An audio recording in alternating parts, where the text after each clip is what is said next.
Ahojte, ja som Adam z budúcnosti a dopredu by som sa vám chcel ospravedlniť za zvuk pri tomto videu. Neuvedomil som si, že mikrofón mám na pravej strane a rozprávam na kameru, ktorá bola naľavo, a preto je ten zvuk taký kadejaký. Ale verím, že to aj napriek tomu dopozeráte a že toto video vás zaujme, že sa niečo nové priučíte. Takže príjemné sledovanie prajem.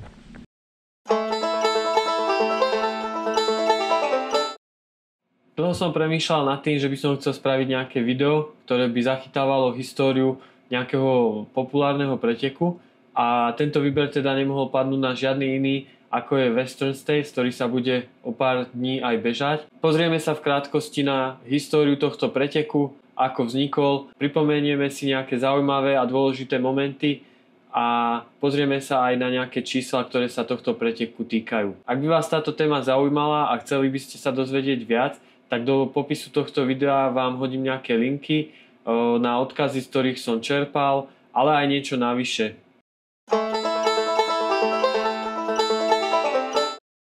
Zakladateľom Davis Cup Ride bol Wendell Robey, podnikateľ, milovník koní a outdooru z mesta Auburn v Kalifornii. Chcel dokázať, že aj v 20. storočí dokáže jazdec na koni prekonať náročný horský terén, rovnako ako zlatokopy a priekopníci v 19. storočí. Robey vytýčil trasu zo Squaw Valley, teraz už Olympic Valley, do Auburn v Kalifornii. Trasa viedla cez pohorie Sierra Nevada po starých zlatokopeckých a indiánskych chodníkoch a tento prechod bol veľmi náročný. Tu trocha odbočím a spomeniem zaujímavý fakt, že Squaw Valley bola premenovaná, pretože slovo squaw, používané severoamerickými indiánmi, označovalo ženu. V priebehu 19. a 20. storočia sa však toto slovo stalo sexistické, hanlivé a rasistické označenie pôvodných Američaniek. V roku 2021 sa toto miesto, známe aj ako dejisko zimných olympijských hier v roku 1960 a štart Western States, oficiálne premenovalo na Olympic Valley. Prvý ročník v roku 1955 sa pokúsilo túto trasu zdolať 5 jazdcov. Podmienka úspešného absolvovania bola, že toto musia stihnúť po 24 hodín. Vznikol Davis Cup Western States Trail Ride, ktorý sa stal najprestížnejším konským vytrvalostným pretekom v USA. Tento pretek sa do dnešného dňa koná zvyčajne v lete, koncom júla alebo začiatkom augusta. Jazdci získavajú podobné bronzové či strieborné pracky na opasok, ako je to zvykom na Western States. Dnes už 78-ročný Gordy Ainsleigh bol v tej dobe muž s dobrodružným duchom, vášnivý jazdec aj bežec. V rokoch 1971 a 1972 sa zúčastnil Davis Cupu ako jazdec. Bohužiaľ v roku 1973 mu ochorel kôň a tak sa 3. augusta 1974 rozhodol, že trasu absolvuje pešo. Vtedy išlo ešte o trasu, ktorá nemala presne 100 mil, ale podľa nejakých údajov, ktoré som dohľadal, mala cca 89 mil. Túto trasu však zvládol za 23 hodín 42 minút. Tým dokázal, že aj človek dokáže absolvovať túto náročnú trasu. Jeho výkon sa stal symbolickým a inšpiroval vznik samostatného bežeckého podujatia Western States. To sa prvýkrát oficiálne konalo v roku 1977 a štartovalo na nej 16 bežcov, no finišujú iba traja. Zaujímavé však je, že pred Gordym túto trasu ešte v roku 1972 absolvovalo na pešo skupina 20 vojakov. Títo vojaci vyrazili ešte deň pred začiatkom oficiálneho štartu a celá trasa im trvala takmer 45 hodín. Zo všetkých 20 vojakov túto trasu dokončilo iba 7. Tento ich výkon bol často prehliadaný a napríklad ja som o tom ani nevedel, vždycky som mal za to, že ten Gordy bol vlastne úplne prvý. Je teda zaujímavé, že to takto nejako nezmieňujú. Je však pravda, že Gordy bol oficiálne prvý, ktorý túto trasu dokončil po 24 hodín, čo bol aj limit pre jazdcov a ich kone.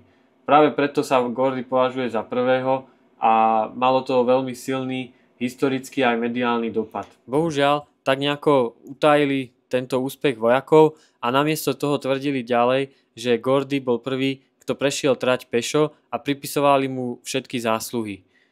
Gordy sa týmto príbehom držal ďalej a neskôr vyhlásil, že je zakladateľom alebo vynálezcom trailového ultramaratónu a mnohí tomuto vyhláseniu uverili.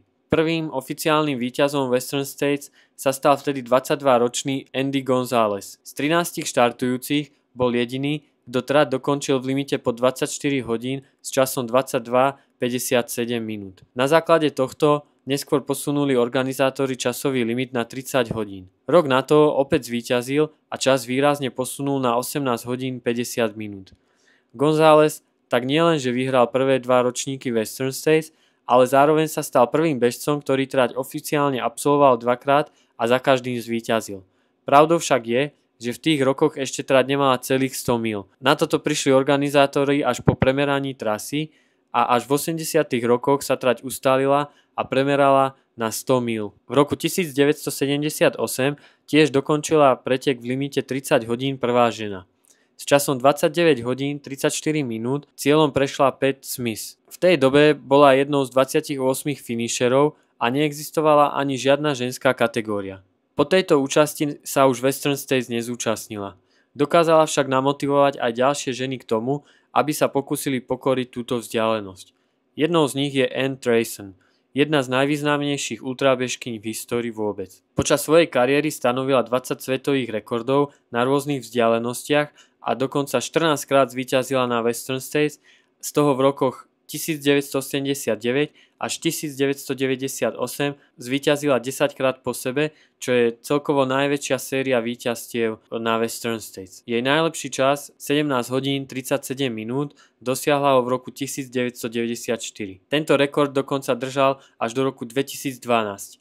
Ten prekonala Kanáďanka Ellie Greenwood, ktorá trať prebehla za 16 hodín 47 minút.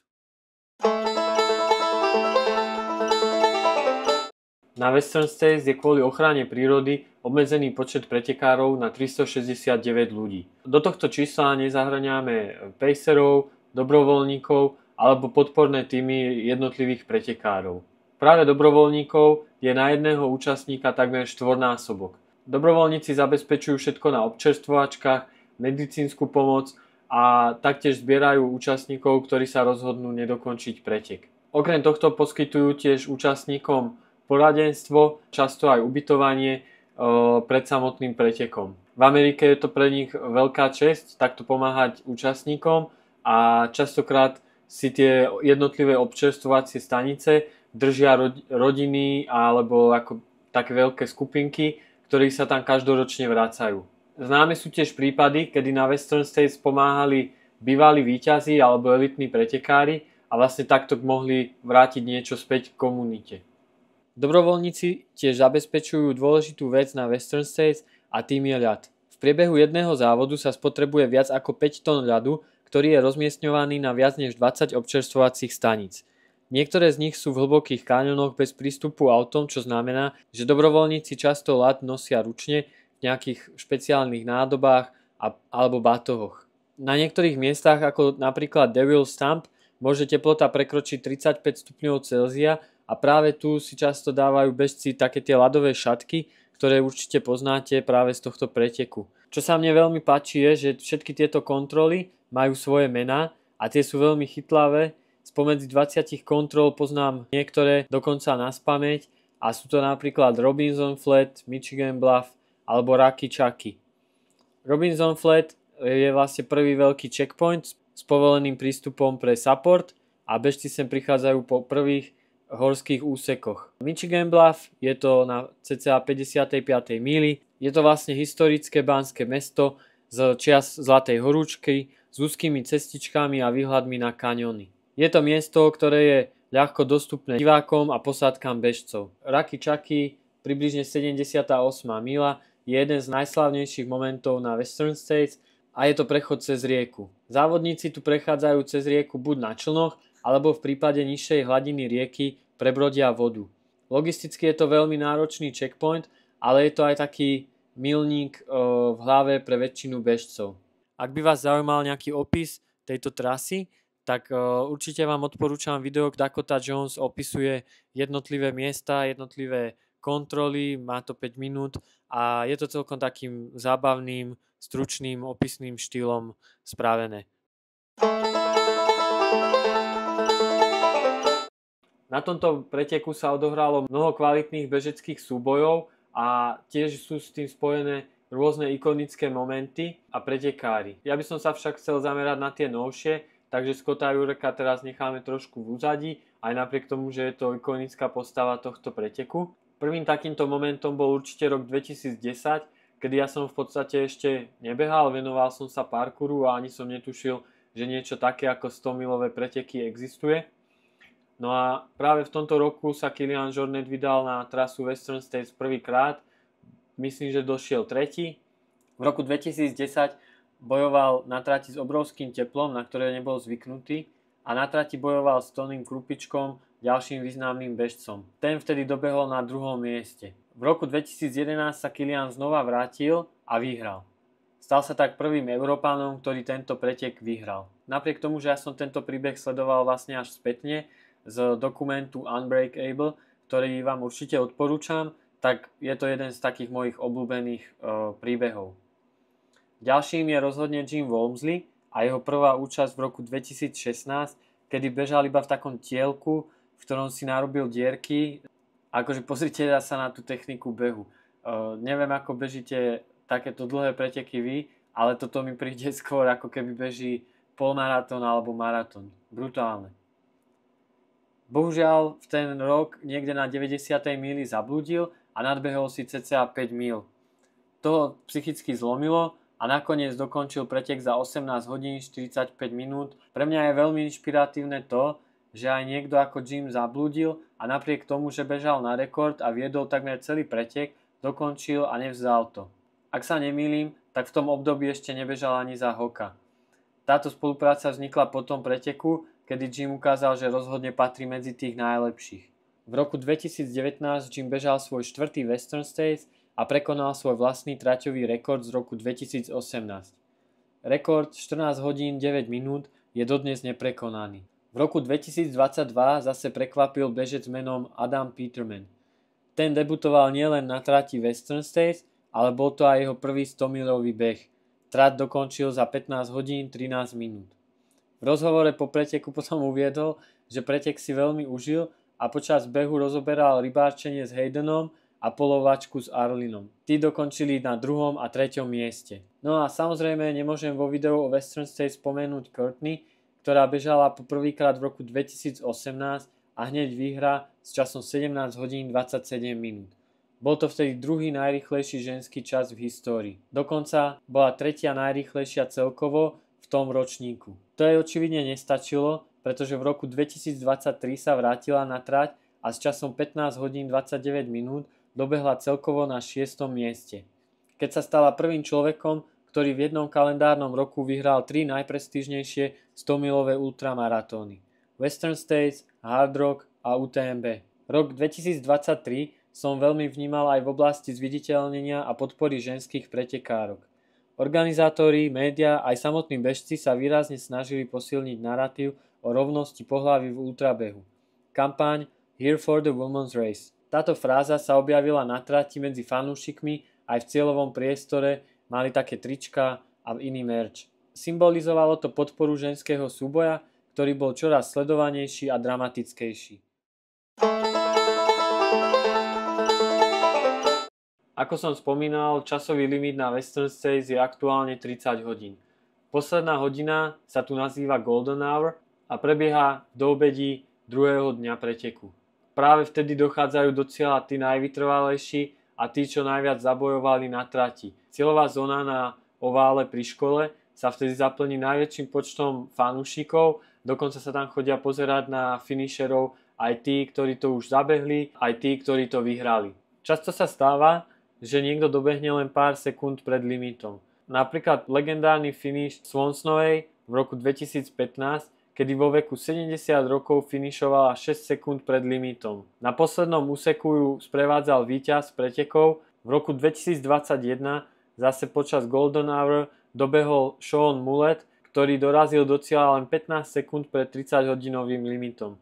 Pri vstupe na štadión bolo vidieť, že bojuje s vyčerpaním, svalovými krčmi a spôsobilo to, že kráčal tak, ako vidíte. Napriek tomu s podporou priateľov a fanúšikov vrátane víťazky Western States z roku 2016 sa mu podarilo prekonať cieľovú čiaru tesne pred vypršaním limitu. Keďže na tieto preteky sa prihlasuje každoročne obrovské množstvo ľudí, napríklad v roku 2024 to bolo vyše 7900 bežcov, museli prísť s lotériou, vďaka ktorej sa vyberajú účastníci. Okrem lotérie môžete vyhrať aj Golden Tickets na iných pretekoch a to vám zaručí štart. Aby ste dostali lístok do tejto lotérie, musíte absolvovať nejaký kvalifikačný pretek, napríklad na Slovensku je to letecká stovka alebo javornícka stovka. Ak tento rok budete bežať javornícku stovku, tak ten lístok si môžete dať zase až obrok do lotérie, pretože táto javornícka stovka sa už koná za takou hranicou, kedy sa posielajú lístky do lotérie. Bežci získavajú lístky do lotérie podľa toho, koľký rok sa už hlásia na preteky.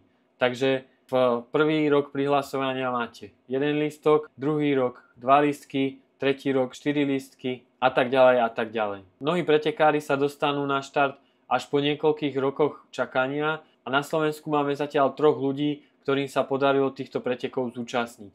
V roku 2017 to bol Tomáš Tencer. Pacera mu robil Martin Urbáník a dobehol do cieľa za 26 hodín 14 minút. Ako druhý na Slovensku sa zúčastnil pretekov Marian Cavendy a dobehol s časom 23 hodín a 20 minút. Tento čas mu zabezpečil 75. miesto a tiež striebornú pracku na opasok. Po 9 rokoch čakania sa podarilo zúčastniť preteku Western States aj Martinovi Urbánikovi v roku 2024. O tomto počine natočili aj krátky film, volá sa to Druhé svitanie a nájdete ho na YouTube Williama Bendika, ktorý tento dokument natočil a zostrihal. Martin dokončil s časom 26 hodín 14 minút. Zaujímavá vec je, že počas toho losovania robili livestream na internete a vlastne mohli sme vidieť naživo to, ako sa Martin veľmi potešil, že ho vybrali na tento pretek. Bol to veľmi taký pekný moment. No a práve v tomto roku máme ďalšieho Slováka na trati Western States a je to Peter Fraňo a jemu sa vlastne podarilo dostať sa nie cez lotériu, ale práve vďaka tomuto Golden Ticket, ktorý vyhral na UTMB.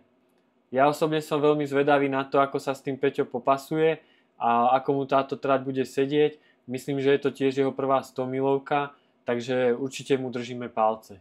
Ak by vás zaujímali aj iné čísla týkajúce sa tohto preteku, celkom zaujímavé, aj keď staré štatistiky nájdete priamo na stránke Western States v sekcii Geek. Môžete tu vidieť v grafoch, koľko bežcov malo aké hodinky, topánky, či dokonca značku ponožiek. Mňa napríklad veľmi zaujalo to, aký skok urobila značka Coros medzi bežcami. V roku 2019 mali Coros iba 5,7% účastníkov a v roku 2022 už to bolo 34,9%. Keďže už som strihaním tohto videa strávil o moc viac času, ako som pôvodne plánoval, tak som sa rozhodol, že to idem dotočiť vonku, že si zabehám. V podstate už som vám chcel iba povedať, že ak sa vám toto video páčilo, tak mi dajte do komentu vedieť, či by vás zaujímalo niečo podobné, napríklad história nejakej značky alebo iného preteku a mohol by som niečo také zase spraviť. A dajte mi vedieť, koľko lístkov na Western States máte v lotérii vy a či budete tento rok sledovať, prípadne komu budete fandiť. Ja som veľmi zvedavý na Kiliana, ktorý sa tento rok zase vráti a určite má čo predviesť. Tým, že sú to preteky, kde sa desiatky bežcov pretekajú a naozaj idú na víťazstvo, tak sa tam pri tomto preteku môže stať naozaj všetko a môže vyhrať úplne niekto neznámy, pretože všetci tí najlepší sa odpárajú tým, že sa pretekajú. Takže vždy je to taká akože zaujímavá podívaná. To je asi všetko, takže ďakujem a behu zdar, čaute.